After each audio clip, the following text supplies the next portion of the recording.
Hey Mixer, Graham here from therecordingrevolution.com, and this is a series that's going to show you all the basics of how to mix a song using a variety of Waves plugins. And in this video in particular, I'm going to show you how to use mix bus processing using plugins on your master fader to quickly and easily enhance your mix at the beginning of your mix to set you up for a better sounding mix with less effort and in less time.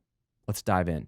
So today I'll be using three plugins on the mix bus: the Q10 equalizer, the SSL master bus compressor, and the Kramer master tape. Let's look at one at a time.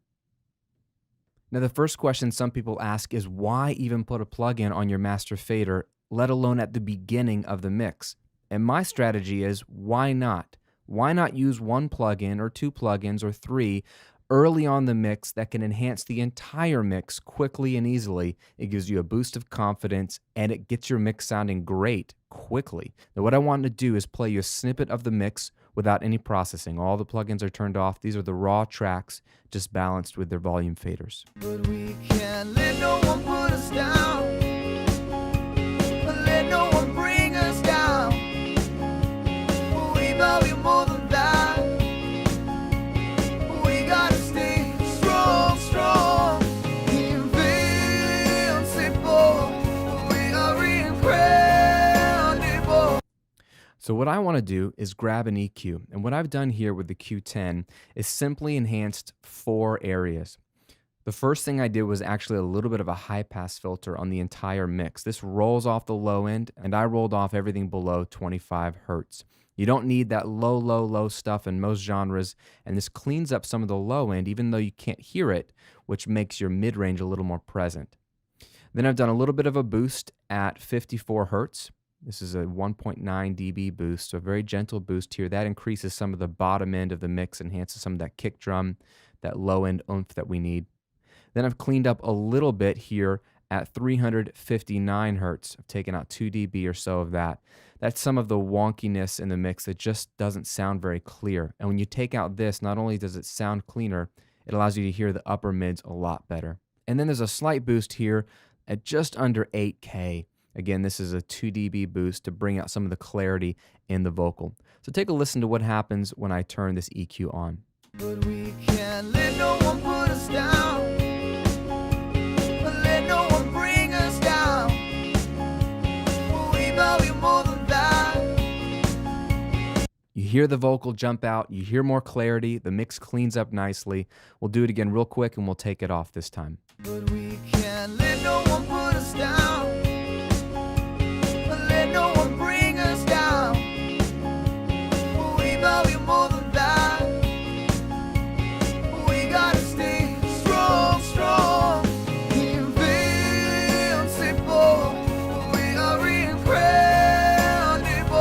There's no way that. Way better with it in. It's not drastic because this is the key here. We're doing subtle moves, but already the mix is cleaning up and sounding a little bit more polished. The second thing I like to do on a mix bus is grab some compression. Why would we compress the mix bus or the master fader? Well, it allows us to bring a little bit more punch and a little bit more power to the mix, and also kind of glues the dynamics a bit together. A mix is all over the place in terms of volume, and we don't want to destroy dynamics. We just want to tighten them up a little bit. This is a very old school technique that's still used today by many of my favorite mixers. And one of my absolute favorite plugins on the mix bus is the Waves SSL Master Bus Compressor.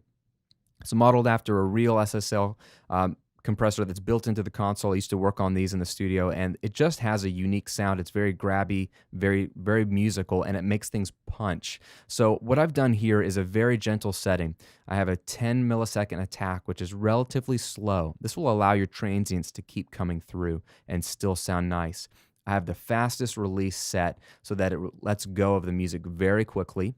And then I have a 2-to-1 ratio. So this is a very gentle setting, and I've just dialed in the threshold a bit just so I see a little bit of gain reduction. I just want it to really pump on the kick and snare drum the most. So take a listen to what this does. But we can't let no one put us down. Let no one bring us down. We value more than that.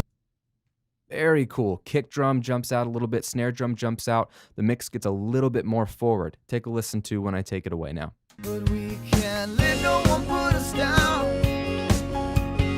Let no one bring us down. We value more than that.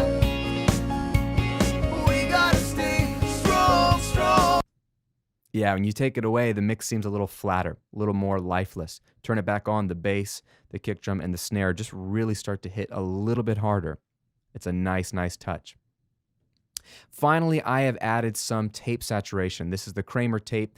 And what does tape do? Well, tape is what we are used to hearing our mixes on. Up until the last decade or so, most everything you ever heard on the radio or that you ever liked that was recorded to tape.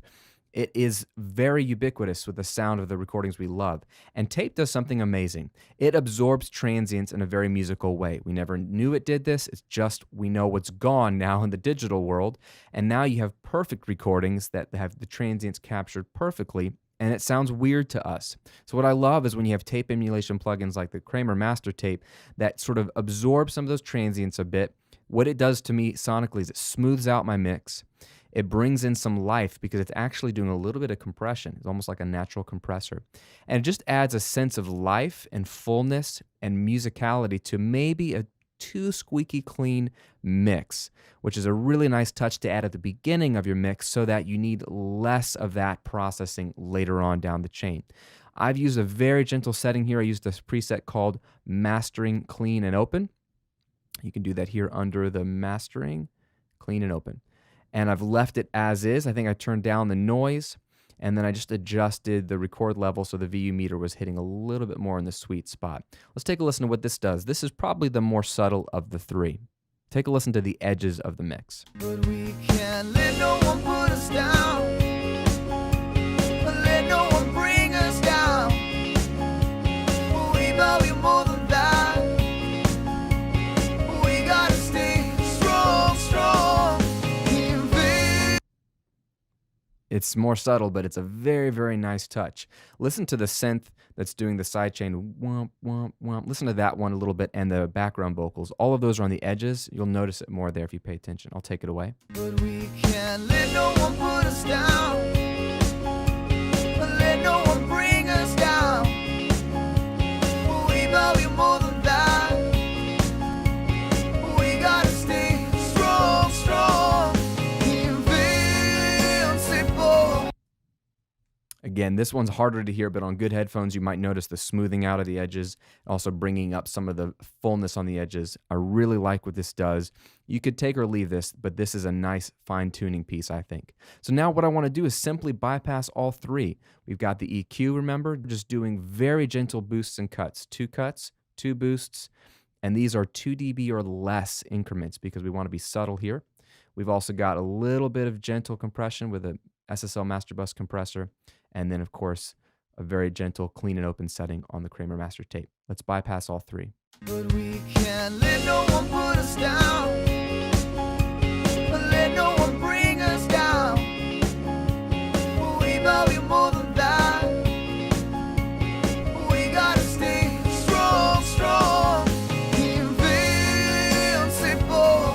We are incredible. There's no way that we will fall. We gotta stay strong, stay strong.